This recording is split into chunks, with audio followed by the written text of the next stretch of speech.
Hey there, and welcome into another episode of the Route 1 Rundown.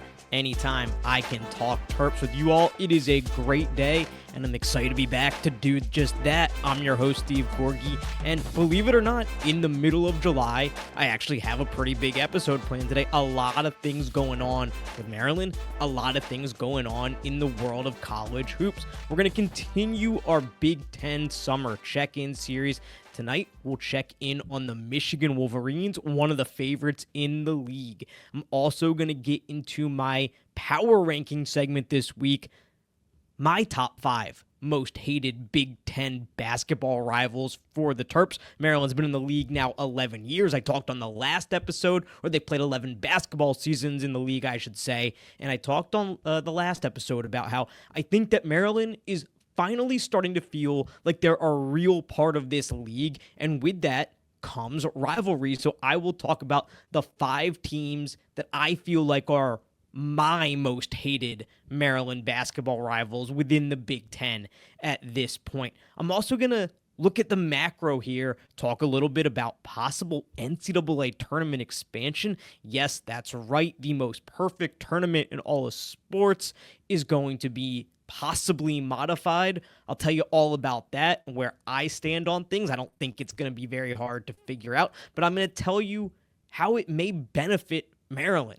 Actually, if all you care about is just Maryland basketball having more chances to compete in the postseason, this could actually be a good thing through the Terps. So I'll talk through that a little bit, but where we're going to start today is with the biggest news in the world of Maryland basketball, and that's Maryland landing their first commitment of the class of 2026. But before I tell you a little bit about Austin Brown and what he brings to the table, just a reminder that this show is on YouTube and part of the Department of Hoops, a DMV media network. So you got to go and check us out there. That's youtube.com/@Department of Hoops. The Wizards are making moves this offseason, so if you want to go and hear about the Cam Whitmore trade, there's no better place to listen to some talk on that than the Department of Hoops. We're talking mid-major basketball, and of course, we got you covered on all things Terps. You can also find me all across the internet, all at the same handle. It's at Gorg on Sports, Twitter, Blue Sky, Instagram, TikTok. I am on it all, so follow me there at Gorg on Sports. But without further ado, let's get into that big commitment for Maryland. And after having to scramble to fill an entire roster over the course of the offseason, Buzz Williams gets his first 2026 commitment just recently here, and it feels like Maryland's ahead of the game, getting their first commitment for the class of 2026 at the very end of June. He's Austin Brown. He's a 6'7" wing from Lufkin, Texas, and he had a bunch of high major offers. Maryland beat out some SEC teams, some Big 12 teams, some other Big 10 teams for his services, and he's a guy who, from what you read, what you hear, those who are closely tied in to the AAU circuit, he's a guy who was starting to make some major strides over the course of the spring. He's a guy that was drawing some major interest over the course of the spring. So you look at where he stands in the rankings right now on 24/7 Sports. He's a 3-star, the number 14 player in the state of Texas in the 24/7 Sports composite, which takes into account all of the various rating services. He is the number 140 player in the country. So you'll look at that. It's not necessarily eye-popping. It's not like, oh, they landed a McDonald's All-American. It's not a guy where you're like, you think this is a program-changing guy. But when you listen to the people who are really tied into this kind of stuff, who are watching AAU, watching high school basketball all the time, what you hear about Austin Brown is that he's a guy that was gaining some momentum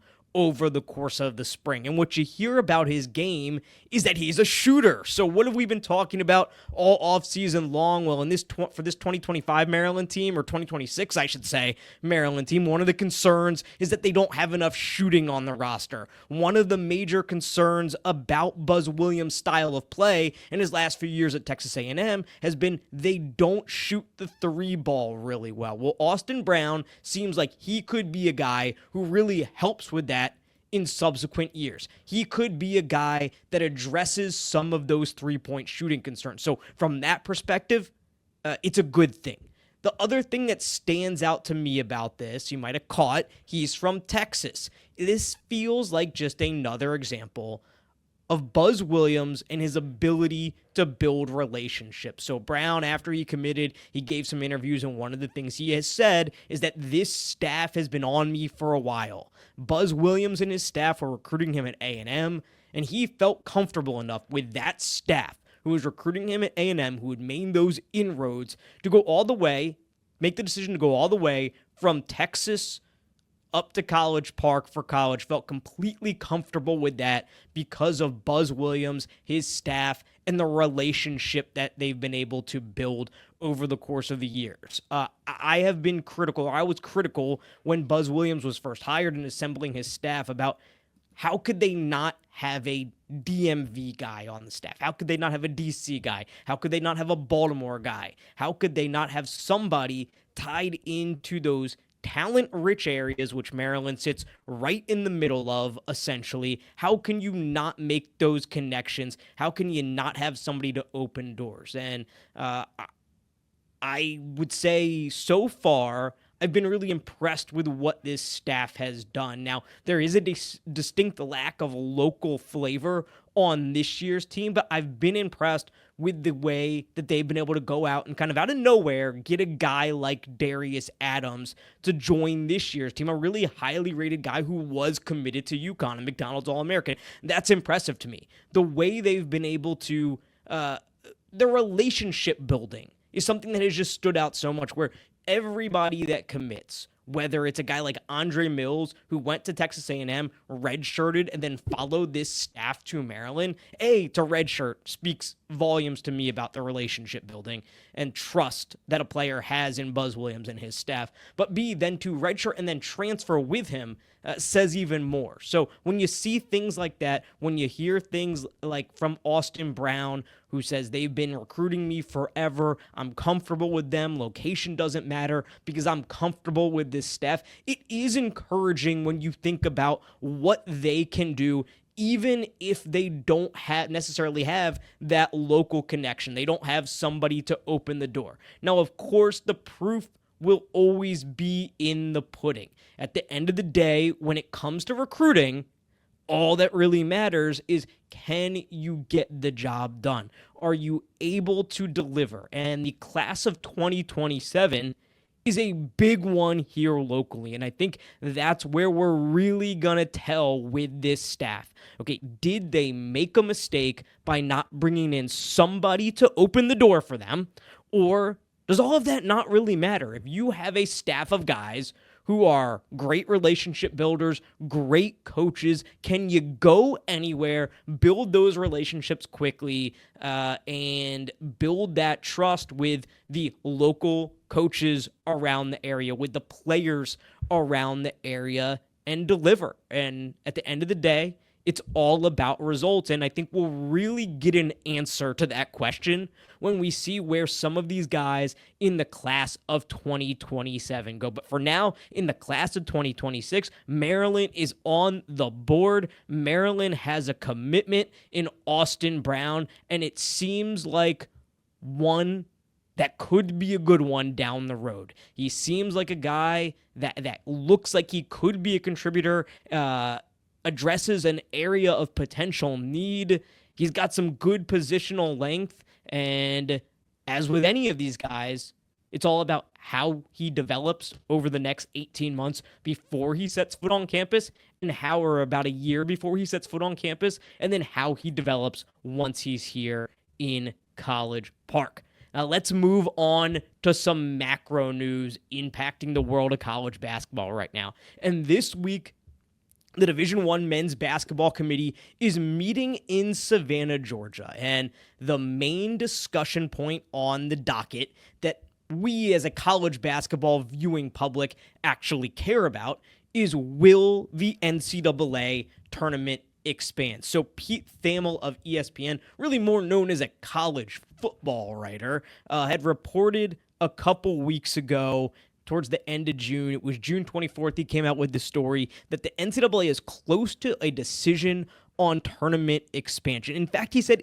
it could even begin this season in 2025, 2026. The NCAA tournament could potentially expand. So when I say that, I mean this March, when you're watching the tournament, there could be 72 or even 76 teams in the field, and that change would apply to both the men's and the women's tournaments. Thamo reported that it has been indicated that 76 is the more likely option than 72, so adding 8 more teams, probably 4 more play-in games. And whenever I see this stuff about tournament expansion, I instantly gag. I don't like the idea. I don't want it to change. I don't really, honestly, should I say this out loud? Should I say this on the college basketball podcast that I'm hosting? I don't really watch the play-in games. I don't really consider Tuesday and Wednesday part of the NCAA tournament. And you know what? I don't think I'm alone in that at all. To me, the tournament starts Thursday at 11:59 a.m. Eastern Time. On that first Thursday, when you have wall-to-wall action, that's when the NCAA tournament starts to me. So I dislike greatly this idea of expanding the tournament. I dislike greatly the idea of tinkering with something that has worked so well for so long. Going to 68, I never liked that. If we could go back to 64 and just have perfect symmetry, I would take that. And maybe that's my obsessiveness talking. I like things that are symmetrical. I like things that are even. I like things that are orderly. Maybe that's why. But I don't think I'm alone. I think a lot of people out there like the fact that the NCAA tournament is symmetrical. Now so a little bit less. But if you just ignore Tuesday and Wednesday, you'll wait till Thursday, it's pretty symmetrical still. It makes perfect sense. It's the perfect tournament in my view. But I think inevitably we are going to have expansion, whether it's now, whether it's in a couple years from now. This is a conversation that is growing louder and louder year by year. And ultimately, I think at some point, the tournament will expand because just like in the world of college football, typically, when you add more games, you're able to get more money from your TV partners. You're able to add more TV revenue. And in this world that we're in, it's a never-ending race to the top to get more money, to generate more revenue, and invest that revenue back into your program. And that's what it's always going to be. There's always going to be, everybody is always going to be searching for a way to generate more revenue, especially in this world now where we have the House settlement. There is revenue sharing. Is there a time where, that revenue cap could get so high? And let me take a step back here. With the House settlement that went into effect July 1st, there is a $20.5 million revenue sharing cap that schools can actually share directly with their athletes. But is there a time where the football playing conferences like the SEC, like the Big Ten, can raise that cap so high via football revenue, via things like the NCAA tournament, via all the various forms of creating revenue? Because I believe that the House settlement, that cap, that $20 million cap, is based on revenue, power conference revenue. I believe that it is based on revenue from those big football playing conferences. That's how that $20.5 million cap came to be. So is there a time between football revenue, this NCAA tournament revenue, all the various sources of revenue, where that cap goes up to $30 million, $40 million, and smaller conferences like the Big East, the basketball-only conference, can't really pay that out. And that's why I was always been skeptical when guys like Kevin Willard say the Big East is at an advantage by not having football because they don't have to pay football under this new house settlement. Well, to that I say BS. Because football drives this whole ship. Football drives this whole wagon. Football generates money. Football feeds all the mouths. And there will be a time, I believe, there will be a time where that cap goes so high, the only way you can possibly meet it is to have football. So yeah, there may be a time where that cap is $40 million, but Villanova and Georgetown and St. John's are not going to be able to necessarily generate $40 million to share solely with their basketball team. If they can, absolutely. A guy like Kevin Willard is right. They will be at a huge advantage, but I don't necessarily think that's the case. So a long aside to say, there are a million reasons why all of these schools want to keep generating revenue. We're in this new world of college sports now. It's more professionalized than ever, and there is just like in all business, this never-ending race for more revenue. So I think it's going to happen eventually. I'm not for it. I don't have any desire to see a bunch of mediocre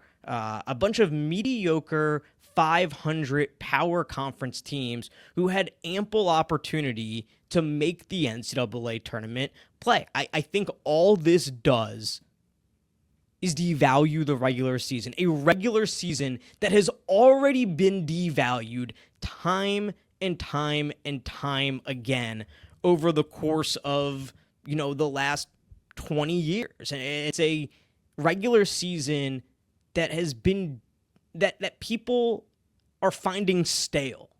There's so little interest in college basketball from the casual sports fan at this point that something like this, a move like this, only further solidifies to me that college basketball is a March sport. Not for me, not for you listening, but for the casual fan. This is just a further solidification of college basketball as a sport you only have to pay attention to in March. Because what happens in this scenario is a team like potentially a Maryland, and maybe you think that's a good thing because all you care about is Maryland, and all you care about is whether Maryland will make the tournament and have a chance to play in March Madness or not. And if that's the case, this is no doubt a good thing for you. You should be happy about this if this comes to fruition.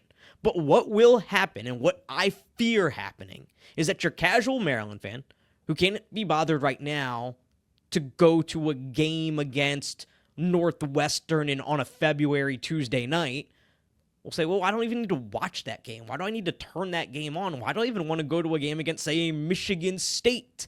Because no matter what happens in the regular season, they'll probably be in the tournament. Look no further than the SEC last year, a really good league last year. The SEC was a really solid conference.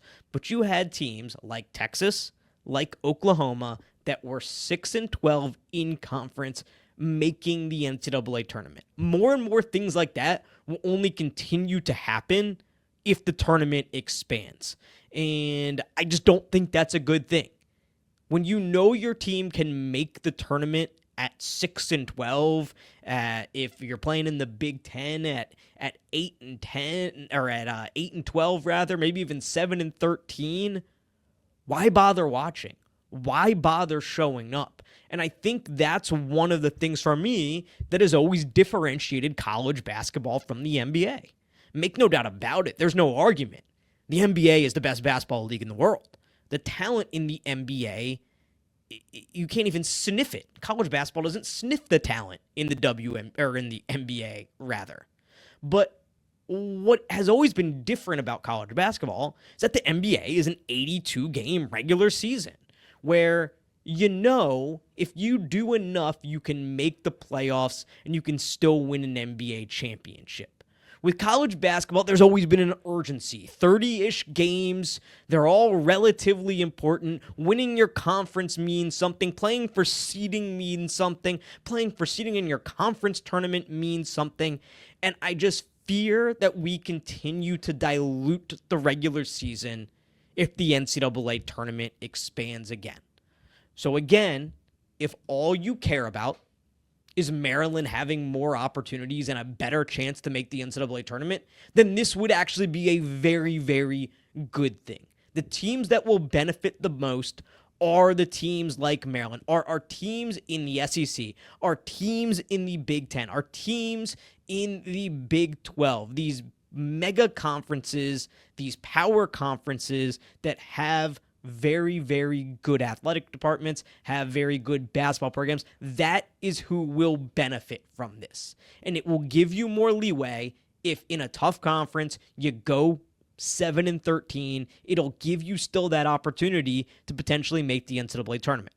I would argue what makes college basketball special is that you can't do that and make the tournament, or at least it's very unlikely that the regular season does mean something, even if it's not college football. You can drop games, but you look at a team like Maryland a couple years ago in 2024, that Maryland team had some good pieces on it. Jameer Young, great point guard. Julian Reese, we know what he did over the course of his career. Maryland went 16-17. Maryland went 7-13 in Big Ten play.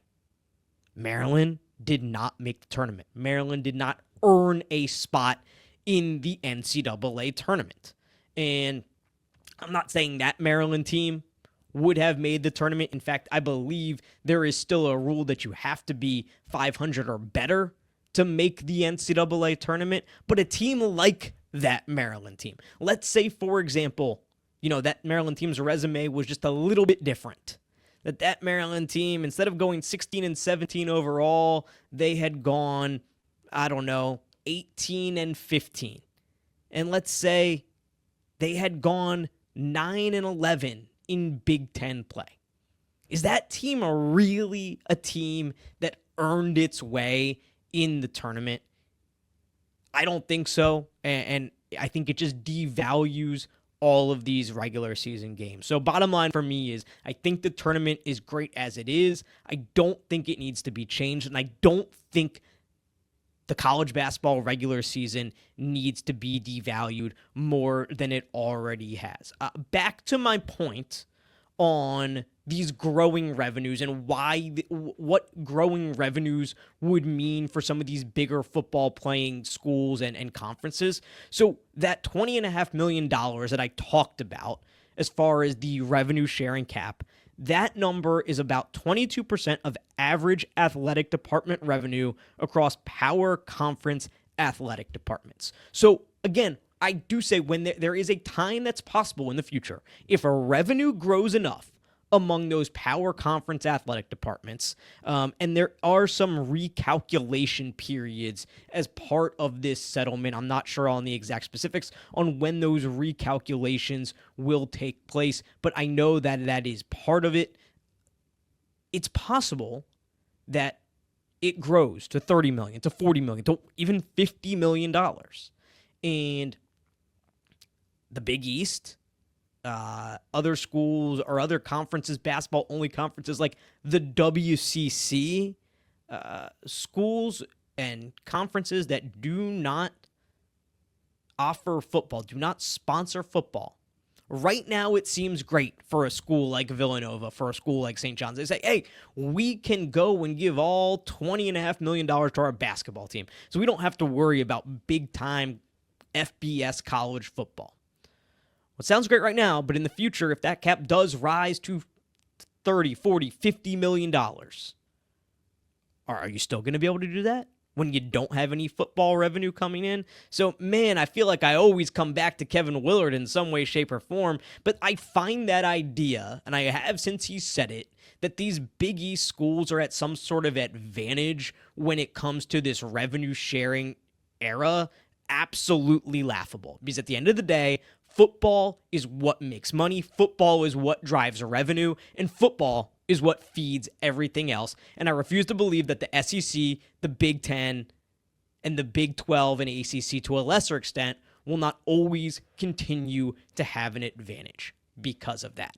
All right, let's move on to our summer topic of the day, power ranking season. I'm trying to have some fun this summer and dive into some Maryland basketball topics that are kind of evergreen, that are bigger picture, that are just fun to talk about. And today, I want to talk about the teams that I view as Maryland's 5 biggest or best or most hated rivals in the Big Ten when it comes to basketball right now. I talked about it a bit last week, but 11 full basketball seasons now in this conference, and I'm finally starting to feel at home. I'm starting to feel like Maryland is a real part of this league, and part of that is I feel like there's starting to be a little bit of hatred. There's starting to be a little bit of history. There's starting to be some battle scars. There's starting to be some teams, when I see their name on the schedule, I know they're coming to Xfinity Center, I get excited. So let's go through it. Let's do it right now. I'll start with an honorable mention. And for me, that is the Iowa Hawkeyes. And it's so funny. I feel like Iowa might be on a lot of people's top 5s out there, largely because of Fran McCaffery. Iowa's now former coach. He was there for a long time. He was a guy who would scream and yell and get red in the face.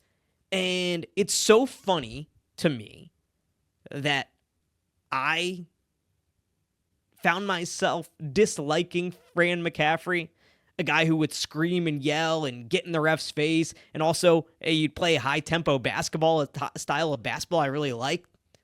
Because when you describe it like that, sounds a lot like a certain Hall of Fame coach that coached at the University of Maryland, won its only national championship. Sounds a little bit like Gary Williams, a guy we all loved, a guy we all idolized.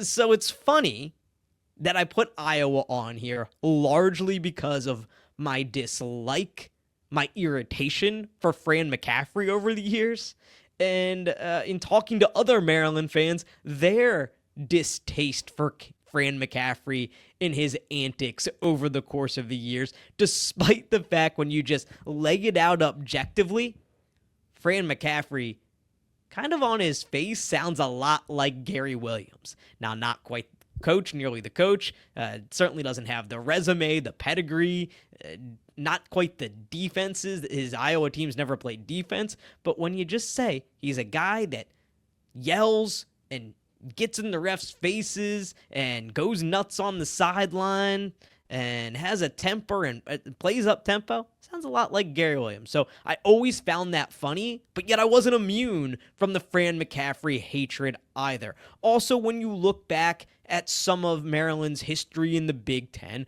one of Maryland's first big wins early on was beating a good Iowa team. Now, it was an Iowa team I think people probably thought was a little bit fraudulent. It was an Iowa team that was probably not as good as their ranking indicated at the time. But early on, Maryland had a very big win over an Iowa team. I think that was, I'm trying to look at the year here.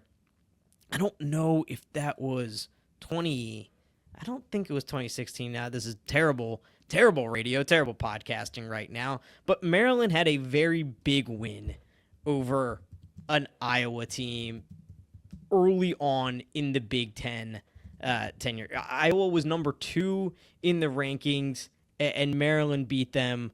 AI, you're no help. Shocking. AI gave me an absolutely incorrect answer here. But Maryland picked up a big win early on in their Big Ten tenure against a good Iowa team, maybe a little bit of an overrated Iowa team. And I think between the Fran McCaffery stuff, that early win, the Adam Woodbury poking Melo Trimble in the eye, and Iowa got the better of Maryland a few times. But I think Iowa is a team that deserves an honorable mention there. And I'm trying to bring this up here. I'm trying to find this game. It's still driving me crazy here. I don't know. I'll have to come back to it at some point. I know Maryland beat a very highly ranked Iowa team, but all that's coming up for me right now on this AI overview is the women's game from a couple years ago. Okay, here it is. Here it is. Iowa, Maryland, January 29th, 2016. So it was the year Maryland came into the season with high expectations. I always call it the Diamond Stone year. Maryland came in with very high expectations that year. A top 10 matchup between number 8 Maryland and number 3 Iowa. Maryland gets that win. And so, like I said, second year in the league, just Maryland's second year in the league at that point. It was a game that kind of was among the first really big ones for the Terps in the Big Ten. I'm glad I found that because that was going to drive me crazy. Okay, let's move on to number 5. Number 5 for me is the Wisconsin Badgers. And I think part of that is when Maryland first joined the league. In fact, Maryland's first year in the league, Wisconsin was very, very good. Wisconsin has really been among the class of the Big Ten the entire time Maryland has been in the conference. The first year Maryland was in the league, 2015, Wisconsin wins the regular season, they win the Big Ten tournament, and they go to the national championship game where they fall to Duke. In fact, Wisconsin only lost 4 games, I should say, that entire season. One of them was to a Melo Trimble-led Maryland team at the Xfinity Center. Again, one of Maryland's very first very big games in the Big Ten era. So that's partly why Wisconsin sticks out to me. Wisconsin's also beaten Maryland a bunch over the years. They've beaten them in Big Ten tournaments. They've beaten them in the regular season. But Maryland has gotten their licks in as well. One of the games I will always remember when I think about playing Wisconsin is, of course, that 2015 game. But then in 2016, Greg Gard's first year at the helm, Melo Trimble hit a 3 up in Madison in early January, and it was a moment where you still felt like maybe this team is special. It was a win that brought Maryland's record to 15-1, 4-0 in the league, and you were thinking, wow, Melo's done this so many times. Maybe this team really can be a special one. Ultimately, of course, it was not to be the case, but I always will think about that game when I think about Wisconsin. There's also been some games that have not been good. Maryland's been on the wrong side of them. There was a game at some point during the Turgeon era where Maryland kind of still had a chance to win the league, went up to Wisconsin, lost the game, pulled some starters with a couple of minutes left. I remember being unhappy about it. I remember a lot of people being unhappy about it. But Wisconsin is a team that I think they've constantly been good, which has sparked some of the vitriol from Maryland fans, from myself. Now, the other thing, I think for a lot of people, is that Wisconsin, for the most part, plays kind of the polar opposite of the style that you became accustomed to in the ACC, that you became accustomed to watching Gary Williams basketball. They play slow, they grind it out. It's not fun to watch always. It's synonymous in many ways with the Big Ten. So I think when Maryland first joined the league, for a lot of people that had watched ACC basketball for so many years, myself included, you saw a Wisconsin team, a really good Wisconsin team, but a Wisconsin team that you didn't want to appreciate because you didn't like the style of play. You didn't think they were fun to watch. You thought they were boring. You thought this wasn't the basketball that you enjoyed, and you wanted to beat them because of it. And I think that has kind of stuck with me over the course of the years, is that Wisconsin is kind of, that style of play is, to me, it represents traditional Big Ten basketball. And that's something that traditional Big Ten basketball is never something that I aspired for Maryland to build towards. Traditional Big Ten basketball was never something that when I was a kid watching ACC and Big East mostly, said, oh, I'm going to watch a 54-50 slugfest tonight. So I think all of those things, some of those great games, how good they've been, their style of play is why I have Wisconsin at number 5 on my most hated Big Ten rivals. Number 4 is a team that, look, I'm going to be honest with you, I didn't think they were going to be a basketball rival when Maryland came into the league. They're the Penn State Nittany Lions. And this is something that's developed very organically. Because, like I said, when Maryland joined this league, it never crossed my mind Penn State would be a basketball rival of Maryland's. I hoped that Maryland would be able to challenge them from time to time in football. Hasn't happened a whole lot. Happened one time. The rest of the games have really just been slaughters. I don't want to talk about it. It's not fun. I don't like talking about it. I don't like thinking about it. But I always thought, okay, Maryland will at least dominate the football or the basketball side of things with them. It has not been the case. Maryland 9-8 against Penn State since joining the league. Turgeon started off great, 3-0 against them once Terps joined the league. But after those first 3, he finished 2-6. 2-6 against Penn State, and they were often ugly. So Penn State has been a thorn in Maryland's side since they've really joined the league.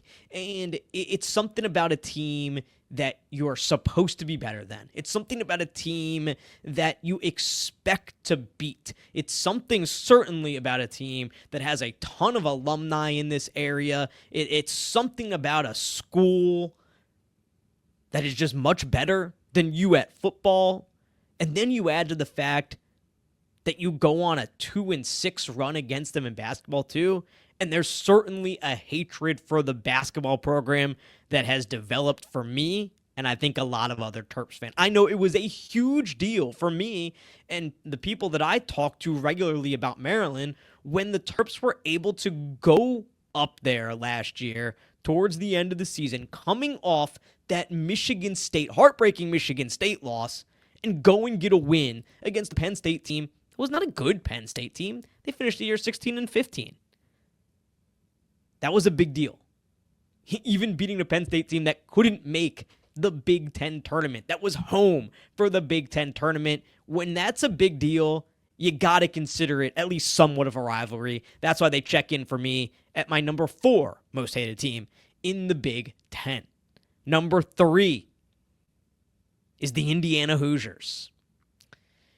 And the thing with Indiana, I think, is there's something that develops within a fan base when you have such success historically, when you have so much to be proud of in your past, but you're just not putting it together in the current age, when all you can talk about is what you did way back when, but you really don't have anything to show for yourself in the here and now. And that's Indiana right now. That is Indiana, honestly, as long as I can remember. If anybody ever wants to have the argument, the blue blood argument with me, if you try to put Indiana as a blue blood and leave out UConn, I mean, the conversation can just stop. Because for anybody, not 10 and under, not 20 and under, not 30 and under, 40 and under. 40 and under. UConn has done so much more in college basketball than Indiana has in our lifetime. If you're 40 and under, if you're middle-aged and under, UConn has been a significantly better program than Indiana. And I say all that to say, I think with that, there starts to be an anger in a fan base, but an anger mixed with an unjustified superiority. And that is kind of what describes what I've seen from Indiana fans, certainly on the internet.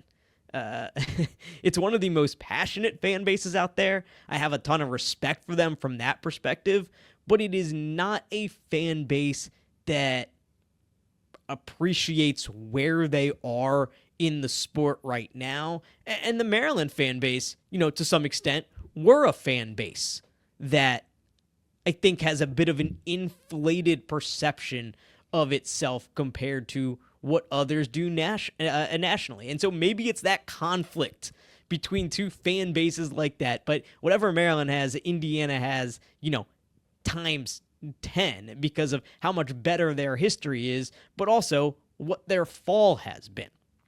So I think there is really something there, certainly on the internet with Maryland fans and Indiana fans, but I think in real life too, to some extent. There's a lot of Indiana fans, but if you grow up in Montgomery County, a lot of people go to Indiana from Montgomery County. And I always talk about with college sports, like that's something that I was missing a little bit when Maryland left the ACC, but it's also something that I think Maryland's always been missing to some extent is there's not another major state university in Maryland, a sports playing university that was also in the ACC, like Duke has North Carolina and NC State and Wake Forest, all four of them in the state of North Carolina there. Maryland doesn't have that. So I do think, like, if you grow up in Maryland, people that went to Penn State, people that went to Indiana, just as many as probably that went to North Carolina, or certainly more than went to probably Georgia Tech. I think those people, and I think that that all plays into it. So this is a bit more of a fan base rivalry, I would say, but there have been some good games too. When I think about this rivalry, I'll always think about Jalen Smith's game winner in 2020 at Assembly Hall. It was a weird game because the way I always remember that game is I was watching that game. In the middle of the game, you started to get the reports that Kobe Bryant had died in a helicopter accident. And so you're getting this information, you're digesting that. Maryland's in this battle of a game, and Jalen Smith hits this huge shot to sink Indiana. I'll always think about that game when I think about Maryland and Indiana. I'll also think a little bit about a loss. 2023 Big Ten Tournament. I was really adamant that season. I thought Maryland was the second best team in the Big Ten. It was a wide open Big Ten that season. That would be Kevin Willard's first year at the helm. I thought it was very possible that Maryland was the second best team in the league behind Purdue. And it was a year that was bizarre, where you had Purdue win the league in the regular season, then Indiana and Northwestern finished tied for second at 12-8. You had Michigan State at 11-8. They had a game canceled due to I can't remember if it was COVID or another illness, but they had a game canceled, so they only played 19 games. And then you had Maryland, Illinois, Iowa, and Michigan all at 11-9. And I thought there was a really good chance Maryland could be the second best team in the league that season. And they had a Big Ten tournament game, second round game, against Indiana. They beat Minnesota in the first round. They had Indiana in the second round. It's an Indiana team that they had beat earlier in the season pretty handily at Xfinity Center. I remember really Jameer Young cooking Trey Galloway in that game. And that was a game that I felt nerves for.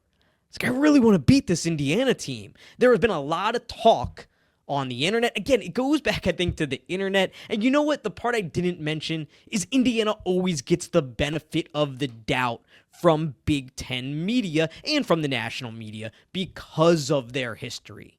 So there had been a lot of talk that year about Indiana and what they could be. And I think I kind of felt like, okay, why aren't you talking about Maryland the same way you're talking about Indiana? Why is Indiana getting this benefit of the doubt and Maryland isn't? This benefit of the doubt is so unjustified. And of course, Maryland goes and they lose that game to Indiana and kind of proving me wrong there. But I think that's a big part of the vitriol I feel towards Indiana is the way that the fan base acts like it's still 1975 and they're at the top of the college basketball world, despite really not accomplishing anything of note in the last 20 years. And then the benefit of the doubt they are given constantly because of their history. So I think when Maryland loses to Indiana, It hurts. It hurts, and that's what you want in sports. You want the losses to hurt. And when Maryland loses to Indiana, it does hurt. All right, number 2 for me is Michigan. And this really comes down to 3 things. Look, I don't think I need to say much more than that. Juwan Howard, Hunter Dickinson, and Trey Donaldson's shot in the Big Ten tournament this season. Juwan Howard was a guy during his time there that did not get along with a lot of coaches. Mark Turgeon among them. They had a confrontation at some point that kind of fueled the rivalry. They did not get along. And like I said, Juwan Howard did not get along with seemingly a lot of coaches in the Big Ten. So that kind of sparked things. Then you had Hunter Dickinson, who spent a couple years there at Michigan before transferring to Kansas. He's a guy from Northern Virginia. He's a guy who took some umbrage with the fact that supposedly Mark Turgeon didn't recruit him hard enough, and he really made it a point to rub it into Terps fans whenever he would play at Xfinity Center. He kind of became public enemy number 1 before then seemingly showing some interest in Maryland before when he ultimately transferred to Kansas. So Hunter Dickinson, I would say, of all the guys that have played in the Big Ten while Maryland has been a Big Ten member, he's probably public enemy number 1 among Terps fans. He is probably the guy, the single guy that has drawn the most hate from Terps fans. Number 1 of all time is J.J. Redick. There's no doubt about it. It's J.J. Redick with a bullet. He is the guy who has drawn the most vitriol from Maryland fans of all time. But when you talk about the Big Ten and you talk about the guys who have played in the Big Ten since Maryland has joined the league, I think it's Hunter Dickinson. And then that shot in the Big Ten tournament, Trey Donaldson going coast to coast, knocking Maryland out of the Big Ten tournament. It seemed up to that point, because we hadn't had the Derek Queen buzzer beater yet, that this was just going to be a year of heartbreak after heartbreak after heartbreak for Maryland. That shot was brutal. In fact, I thought to myself the other day, I thought about that shot on the treadmill the other day. I was thinking about that game. I was thinking about that Trey Donaldson shot, and it still hurt him going coast to coast to beat Maryland, knock Maryland out of the Big Ten tournament semifinal. A Big Ten tournament championship, something I think would have been really valuable to Maryland, something Maryland fans really would have treasured. I know I would have. That one was painful.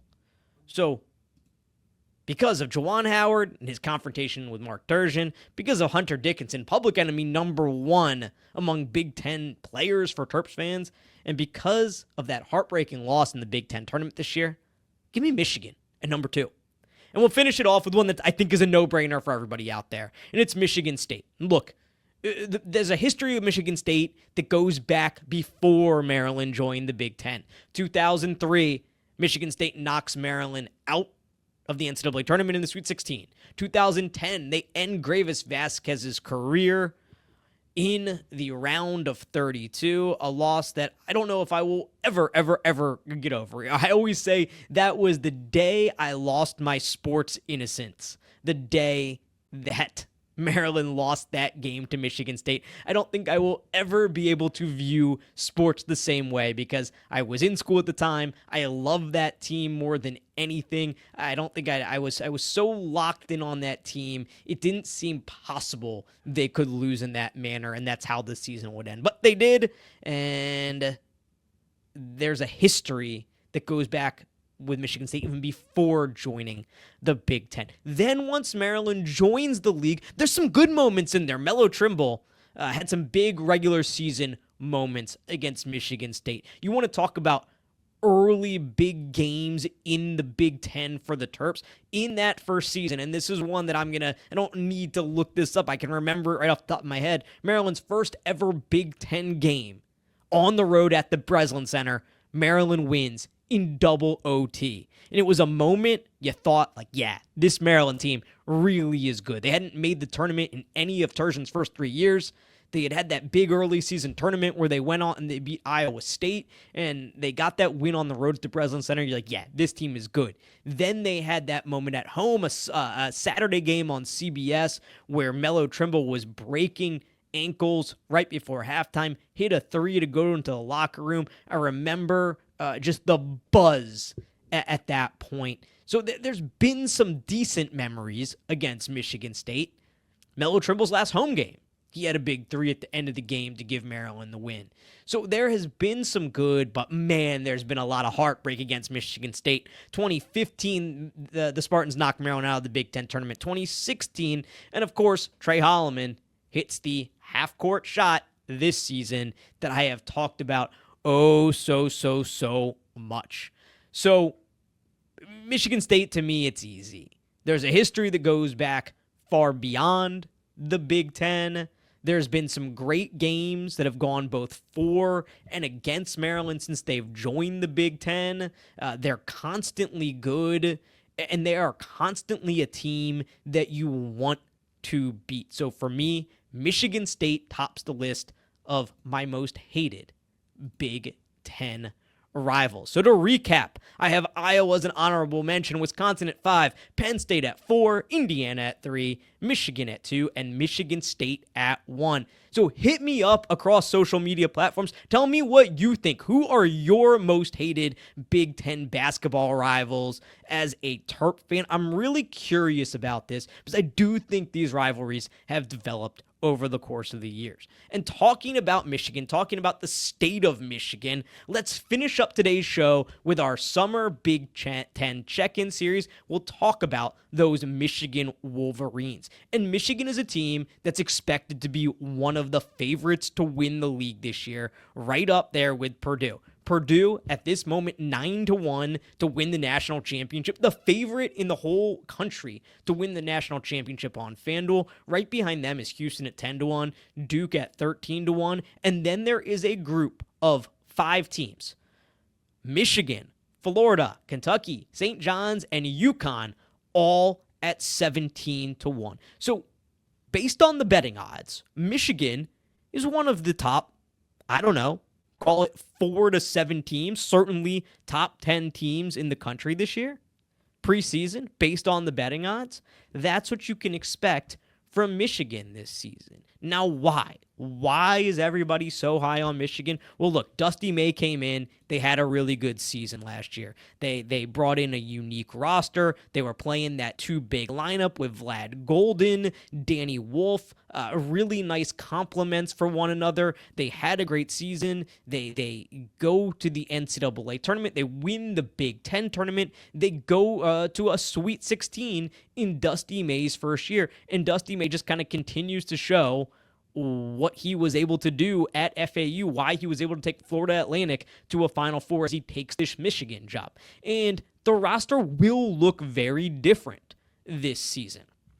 In fact, there will probably only be one guy. There will only likely be one guy who was in last year's starting lineup, maybe 2. I guess it'll be 2. Roddy Gale and Namari Barnett. Those will be the 2 guys who were in last year's starting lineup who will still be in the starting lineup this season. I think what is getting a lot of people excited is what they were able to go out and do in the transfer portal in the front court. And you got to start with they were able to go out and get the number 1 transfer player in the country in Yaxel Lendeberg, a transfer from UAB. He's 6'9", 4, and he's a guy who has a really versatile game. He's a guy that NBA teams were very interested in. He was considering going to the NBA draft this year. He decided to enter the transfer portal, stay in school, and go to Michigan, and Michigan is going to be the beneficiary of that. He is a guy who's versatile. He can do it all. He can put the ball on the floor a little bit. He can shoot a little bit. He can attack a little bit. He's a really good passer for a big man.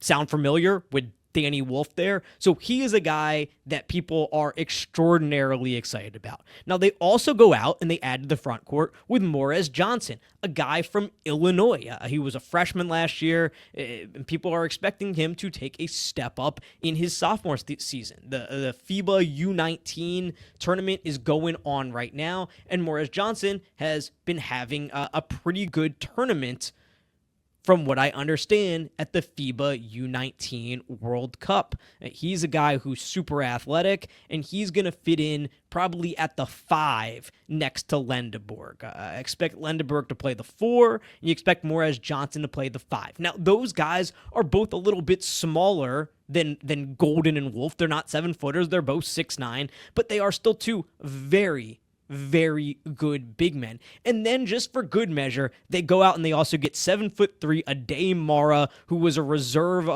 big at UCLA last year, for some size and some rim protection. So the front court, they added a lot. They lost a lot and they added a lot. And then in the backcourt, which I really thought the backcourt for Michigan was their weak spot last year. Look, Michigan was not a great three-point shooting team by any means last year, and I thought Michigan really struggled at times to attack from the perimeter. Well, they go out and they add Elliot Cadeau from North Carolina, who was let's call him a polarizing player, because he's a guy who can make some unbelievable plays, but he's also a guy who will turn the ball over a lot. In fact, nobody in the ACC had more turnovers last season than Elliot Cadeau. So can Elliot Cadeau find more consistency? Can Elliot Cadeau improve his three-point shooting? Again, Elliot Cadeau, not the world's greatest three-point shooter. Last season, averaged just 2.3 attempts per game. He did shoot nearly 34%, but he's not a high-volume three-point shooter. His freshman year, shot under 19% from three on just 1.4 attempts per game. So can he improve his shooting? Can he cut down on those turnovers? Can he find more consistency in his game? And then can those guys, Roddy Gale, who was a big part of that team last year, can he improve his three-point shooting? 23% a three-point shooter last year. Namari Burnett, a good three-point shooter for sure, and they'll need that. But they lose the guy who gave Maryland hell last season, who went coast to coast. They lose Trey Donaldson. So for me, this is a team that certainly you got to like what Dusty May is doing. You have to trust in Dusty May. You have to like that front court, their versatility there, and all the different things they can do with it. But the question mark for me is still going to be a little bit about Michigan's backcourt. If it doesn't work for them this year, it's going to be because their backcourt did not improve enough. That's the show for today. Thanks so much for hanging out with me. A little programming note here. I'm going to be taking a bit of a break over the next 3 weeks or so. Got some vacations scheduled, but don't worry. I will be back at the end of July, early August, and we're going to hit the ground running because, look, once you get to August, football is just around the corner.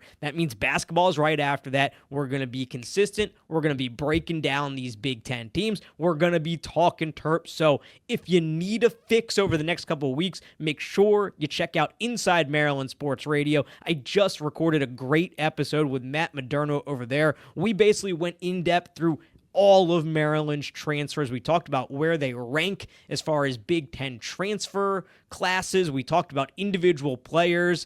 So if you need a fix while I'm gone, make sure you check it out there. A really good, fun conversation. That's the show for today. Until next time, this has been the Route 1 Rundown.